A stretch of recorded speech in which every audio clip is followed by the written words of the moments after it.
Hello అండి. ఎండలు బాగా మండిపోతున్నాయి కదా! పిల్లల కోసం నేను ఇంట్లోనే ఫలూదా తయారు చేశాను కూల్‌గా. మీరు చూసేయండి. సగం ఉడికించుకున్న సేమ్యాల్ని వడగట్టుకున్నాను. ఇవి జెల్లీ చాక్లెట్లండి కట్ చేసుకున్నాక. ఇదేమో రూఅబ్జా అండి. మనకి మార్కెట్‌లో దొరుకుతుంది. కాచి చల్లార్చి ఫ్రిడ్జ్‌లోంచి తీసిన పాలలో సరిపడా రూఅబ్జాని వేసుకొని కలుపుకున్నాక, మన టేస్ట్‌కి తగ్గట్టుగా షుగర్ పొడిని కూడా వేసుకొని కలుపుకొని, ఒక గ్లాస్‌లో 1 టేబుల్ స్పూను రూఅబ్జాని వేసుకొని, ముందుగా నానబెట్టి ఉంచిన సబ్జా గింజలు, ఇంకా మేము ఇంట్లో తయారు చేసిన గులాబీ పూల జామండి ఇది, సేమ్యాలు, జీడిపప్పు, పిస్తా, బాదం పలుకులు వేసుకున్నాక కట్ చేసిన జెల్లీ చాక్లెట్ ముక్కలు వేసుకొని, ముందుగా కలిపి ఉంచిన పాలను పోసుకొని, మనకి నచ్చిన ఫ్లేవర్ ఐస్ క్రీమ్ని ఇలా పైన వేసుకొని కూల్గా తాగితే చాలా చాలా టేస్టీగా ఉందండి.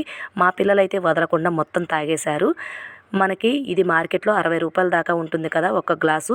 ఇవన్నీ మనకి మార్కెట్లో దొరుకుతాయి కాబట్టి ఈజీగా తయారు చేసుకోవచ్చండి ఇంట్లోనే ఫలూదా.